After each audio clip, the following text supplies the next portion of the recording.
Bienvenidos al informativo de Magnificat.tv, dedicado a ofrecerles las noticias más importantes de la Iglesia. Es miércoles 1 de mayo de 2024 y estos son nuestros titulares. El domingo, el Papa viajó a Venecia para visitar la Bienal, que es la exposición artística que se celebra en esa ciudad a cada 2 años. El cardenal Parolin ha expresado su convicción que tras la muerte del Papa Francisco todo seguirá como ahora, con la misma línea que lleva la Iglesia.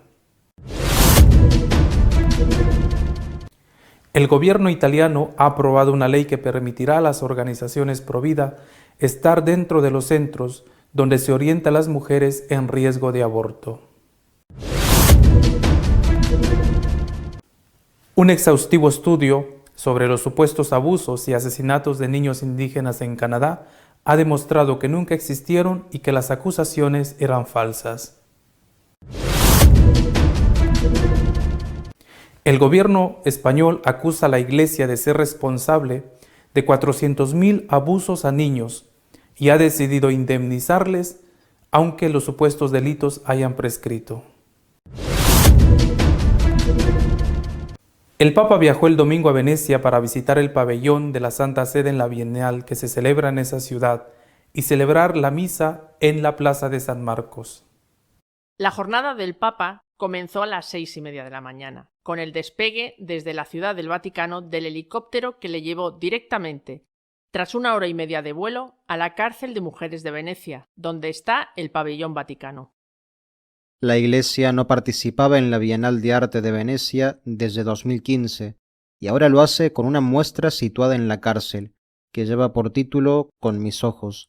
Detrás de esta iniciativa está el cardenal José Tolentino de Mendonca, actual prefecto del Dicasterio para la Cultura y la Educación del Vaticano.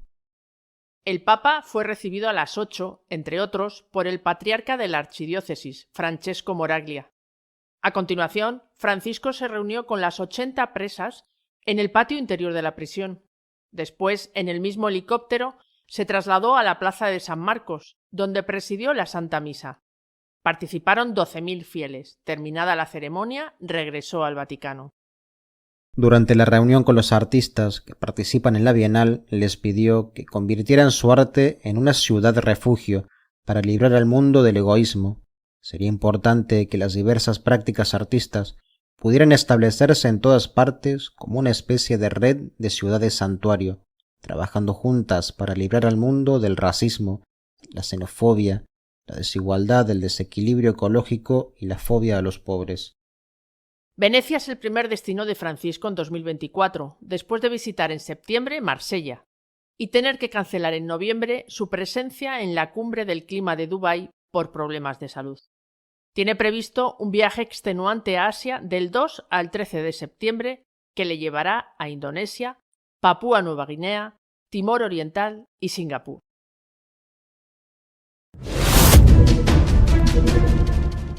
El secretario de Estado cardenal Parolin cree que nada cambiará con el sucesor de Francisco y que la Iglesia seguirá con la línea actual que éste le ha impreso.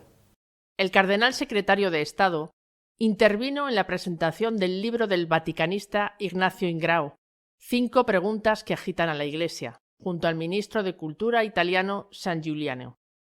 Vatican News recoge algunas declaraciones de Parolin durante la presentación del libro.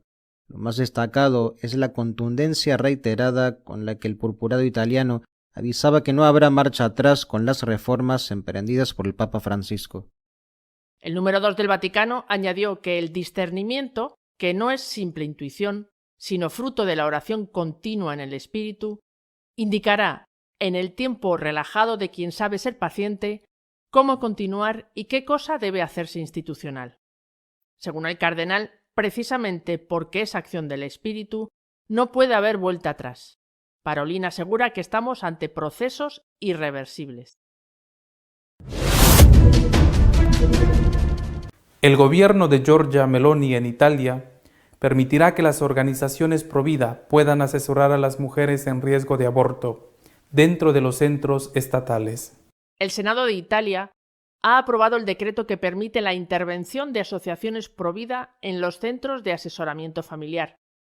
Tanto la decisión como el momento de sacar adelante el decreto es muy importante, porque llega justo después de la resolución del Parlamento Europeo a favor de declarar el aborto como derecho de la mujer en la Carta de Derechos Fundamentales de la Unión Europea. La autorización para que los grupos denominados de apoyo a la maternidad actúen junto a mujeres que consideran interrumpir su embarazo se ha integrado en un decreto sobre iniciativas financiadas por el Plan Nacional de Recuperación y Resiliencia.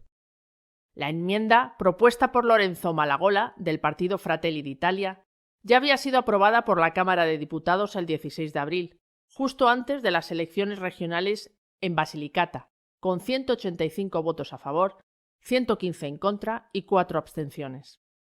El texto aprobado dice que las regiones organizarán los servicios de consultorio y podrán valerse, sin nuevos o mayores cargos a las cuentas públicas, de la implicación de sujetos del tercer sector de cualificada experiencia en el apoyo de la maternidad. El gobierno español criticó hace unos días la ley cuando fue aprobada por el Congreso italiano, lo cual le valió la respuesta de Giorgia Meloni, primer ministro del país transalpino, pidiéndole que no se inmiscuyeran en los asuntos italianos. Italia legalizó el aborto en 1978. Aproximadamente el 65% de los ginecólogos en el país rechazan realizarlos, llegando este porcentaje al 80% en regiones como Sicilia y las Marcas, bastiones del partido Hermanos de Italia. Las acusaciones contra religiosos católicos que les hacían responsables de asesinatos y abusos a niños indígenas en Canadá han resultado ser totalmente falsas. El 27 de mayo de 2021 marcó un hito en la historia de Canadá tras revelarse que un dispositivo de georradar había detectado anomalías en el suelo en un huerto de una antigua escuela residencial en Kamloops, interpretadas como probables entierros de 215 niños desaparecidos. La escuela había sido gestionada por católicos y anglicanos. 3 años después, no se ha encontrado ni un solo resto. Los medios de comunicación canadiense, que montaron un gran escándalo, hoy callan. Tras el anuncio por parte de la primera nación Kamloops del descubrimiento de tumbas sin marcar en Kamloops, muchos políticos, líderes indígenas y medios de comunicación han dejado de lado el equilibrio, la mesura y la precaución, convirtiendo la verdad en una víctima. Cristina Gaurí, basándose en el libro de investigación de C.P. Champion y Tom Flanagan, reconstruye meticulosamente toda la historia, demostrando que no se dijo una sola verdad. Todo fue un escándalo mediático falso promovido por los principales medios de comunicación canadiense, que ahora se niegan a conocer la verdad que ellos pisotearon. Estas falsedades provocaron una oleada de incendios de iglesias en el país. La discusión pública sobre los temas de las escuelas residenciales indias ha estado llena de las siguientes afirmaciones, todas las cuales son falsas o exageradas en gran medida. Miles de niños desaparecidos fueron a las escuelas residenciales y nunca se supo de ellos nuevamente. Estos niños desaparecidos están enterrados en tumbas sin marcar, bajo o alrededor de las iglesias y escuelas de las misiones. Muchos de estos niños desaparecidos fueron asesinados por el personal de la escuela después de ser sometidos a abusos físicos y sexuales, incluso a torturas explícitas. La matanza se define adecuadamente como genocidio. Muchos restos humanos ya han sido localizados por radares de penetración terrestre y se encontrarán mucho más a medida que avance la investigación financiada por el gobierno. Conviene señalar que prácticamente toda la Iglesia en Canadá y también el Papa Francisco dio crédito a las falsedades en torno a los restos de niños indígenas. El Papa pidió perdón en repetidas ocasiones en su viaje al país norteamericano.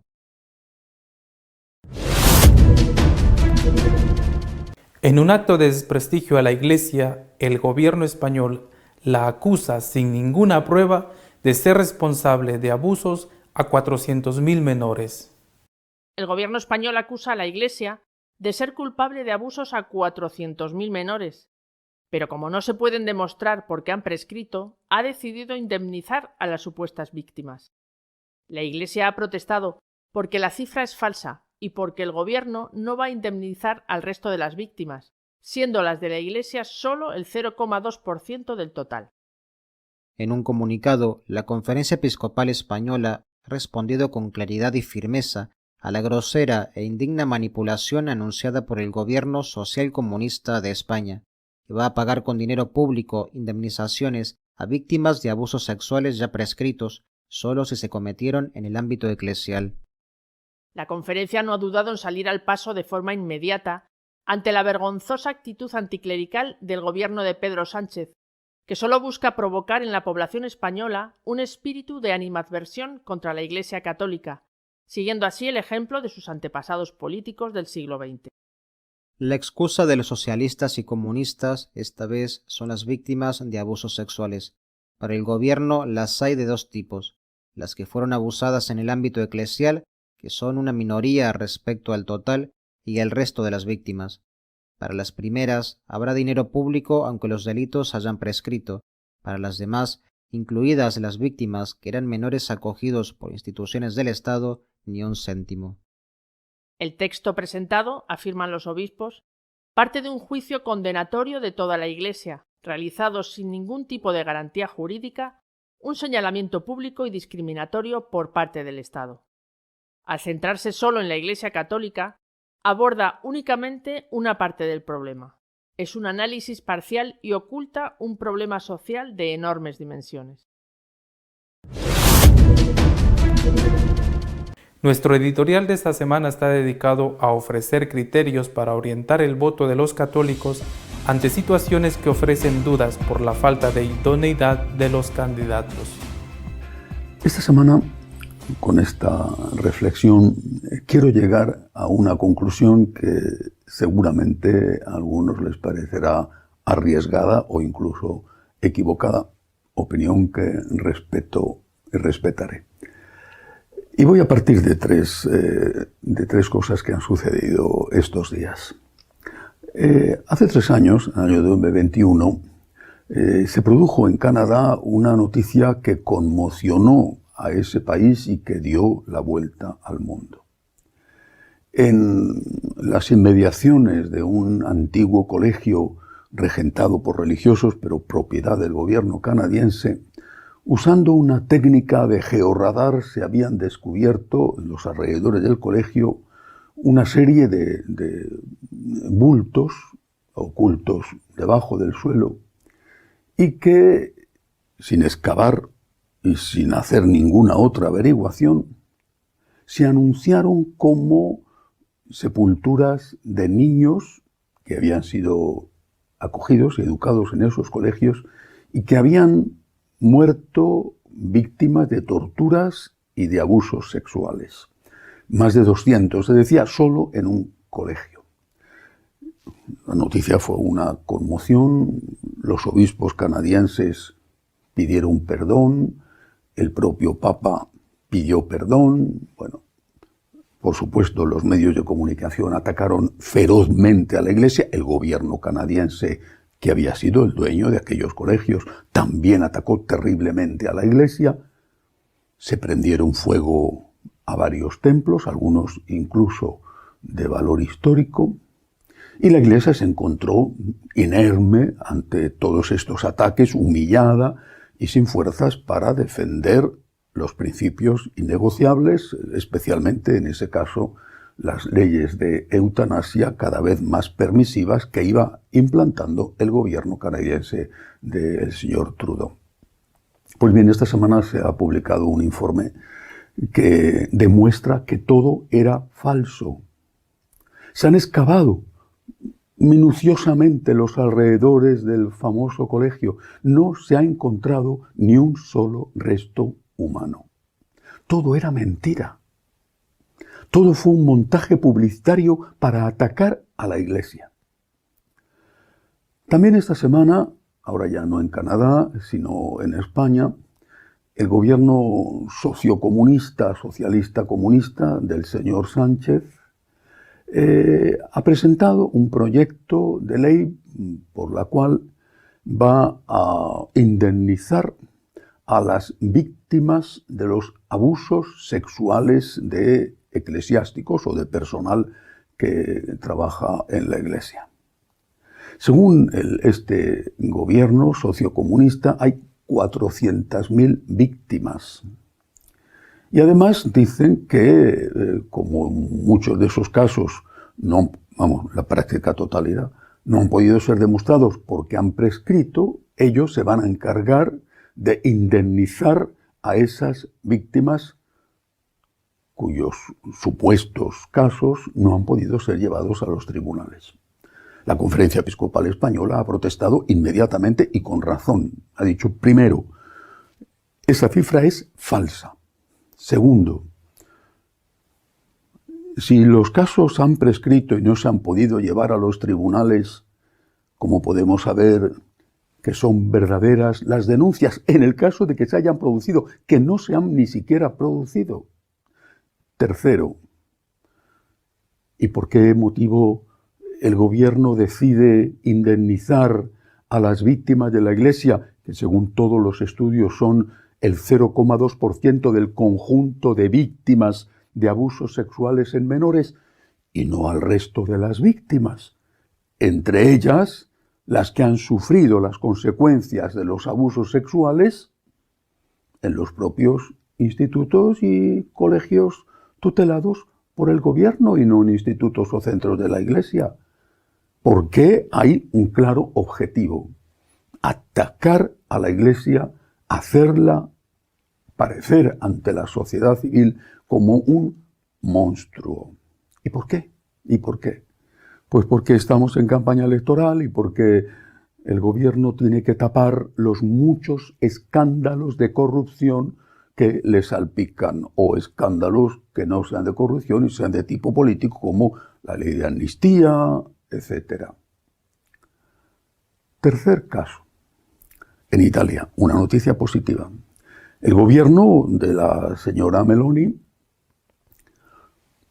que es un gobierno de coalición entre fuerzas conservadoras que sus rivales identifican y llaman inmediatamente fascistas, todos los que no son socialistas o comunistas son, por definición, según ellos, que son los que deciden, son fascistas. Bueno, el gobierno conservador de Italia, encabezado, presidido por la señora Meloni, ha logrado aprobar en el Parlamento una ley por la cual en los centros de orientación a mujeres que están en riesgo de aborto y que acuden a esos centros buscando asesoramiento, como establece la ley italiana, haya también presentes representantes de las asociaciones pro vida, para explicar la otra alternativa que tienen esas mujeres antes de abortar. Esto es una cosa inédita en Europa y en el mundo, pero esto ha sido una escandalera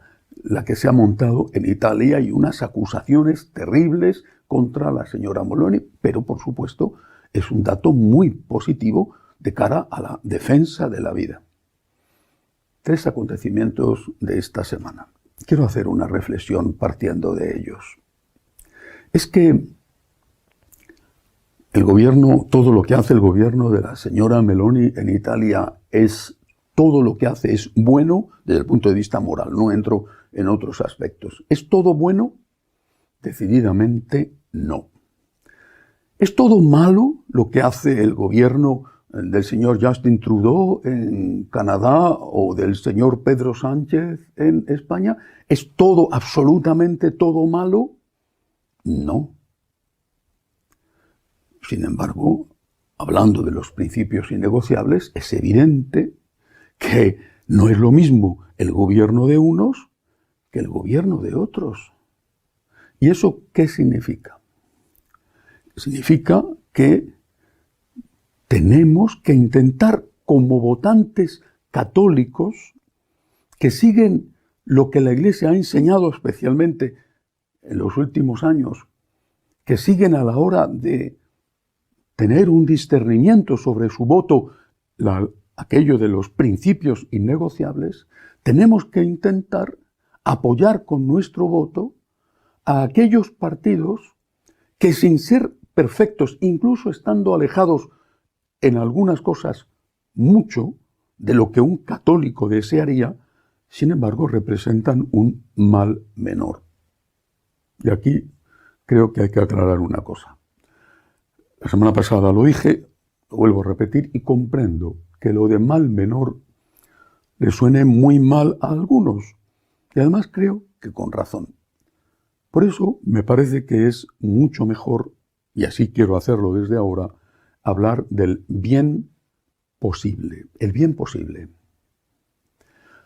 No el bien absoluto, no la perfección en el mundo real en el que vivimos, a lo cual, por otro lado, hay que intentar llegar, sino el bien posible. Hay un experto, un filósofo, un doctor en filosofía, experto en estos temas de el bien posible aplicado a la política, es el doctor Rodrigo Guerra, que dice lo siguiente: fijarse en las exigencias éticas, descuidando la viabilidad política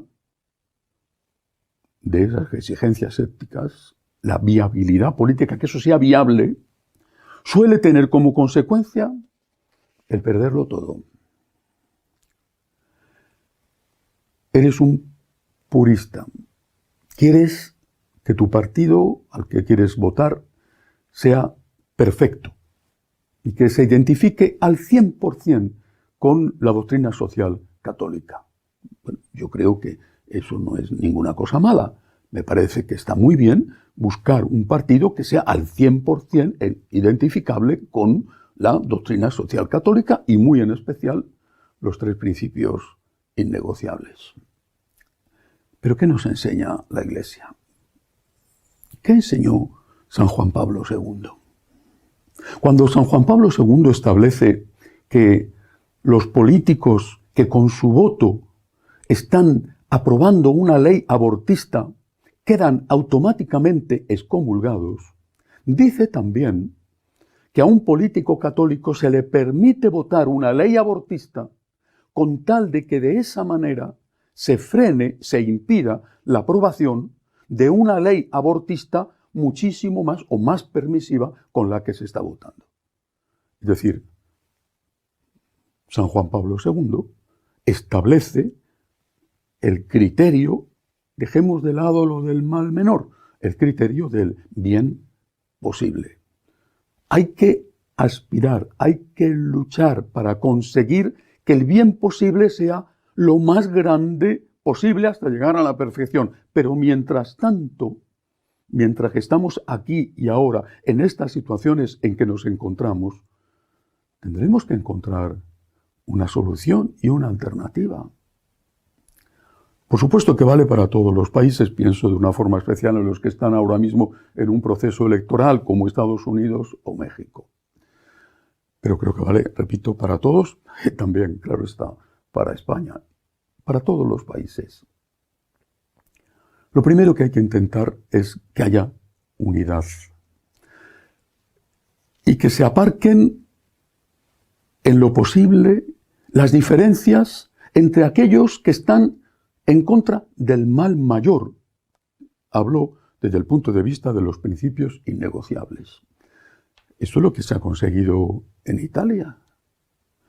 Entre los 3 partidos que forman la coalición del gobierno hay enormes diferencias. Y de hecho, típicamente italiano, están peleándose continuamente. Pero han sido capaces de sacar en el Parlamento una ley a favor de la vida. Saben aparcar sus diferencias para conseguir algo positivo. ¿Por qué no se puede hacer eso en todos los sitios? Primero, hay que intentar la unidad entre aquellos, por lo menos, que tienen muchas cosas en común y que están en contra de ese mal mayor. Si esto no se consigue, y considero que es grave si no se consigue, y que es responsabilidad de aquellos que son los representantes o líderes de esos partidos, y lo considero porque es utilizado por sus rivales para dividir. y divide y vencerás, se dice desde la época de los romanos. Pero si eso no se consigue, porque los personalismos o se considera que las diferencias son tan absolutas y gigantescas que no se puede llegar a un acuerdo, el votante católico tiene que tomar unas decisiones. Y si tu voto representa buscar el bien mayor, el bien absoluto, la perfección, pero con eso estás consiguiendo que el que representa el bien posible está muy alejado de ese bien mayor que tú quieres lograr, pero que el que representa el bien posible no puede conseguirlo, ¿qué tiene que hacer el votante católico? ¿Tiene que elegir entre el bien posible o tiene que elegir perderlo todo? Por supuesto que cada uno tiene que obrar en conciencia. Pero estamos en una situación muy grave. En todos los aspectos, pero quiero referirme a los 3 principios innegociables. Hay otros aspectos como la unidad de la patria. Me quiero centrar en esto que como católicos tenemos que tener muy en cuenta. Hay que buscar el bien máximo posible. Hay que buscarlo. Pero en muchas ocasiones hay que aceptar y apoyar el bien posible. Un médico, un cirujano, tiene que intentar que aquel que está en la mesa de operaciones salga sano e íntegro. Pero quizá, si tiene gangrena en una pierna, no le quede más remedio que cortarle la pierna. Claro que esto es un ejemplo médico que algunos dirán no se puede comparar con un ejemplo moral. En la práctica, por desgracia quizá, pero en la práctica lo mejor es a veces enemigo de lo bueno. Tenemos que optar por el bien posible y hay que animar a los partidos que tienen cosas en común, aunque no sean todas. En la lucha contra el mal mayor hay que animar a los partidos a que se unan y si no, al menos con nuestro voto, elegir el bien posible, porque si no tenemos el riesgo de perderlo todo. Hasta la semana que viene, si Dios quiere. Si desea estar al tanto de lo que va sucediendo en la Iglesia, puede hacerlo a través de nuestra página www.magnificat.tv. Seguiremos informándole de lo que va sucediendo en la Iglesia hasta la semana que viene, si Dios quiere.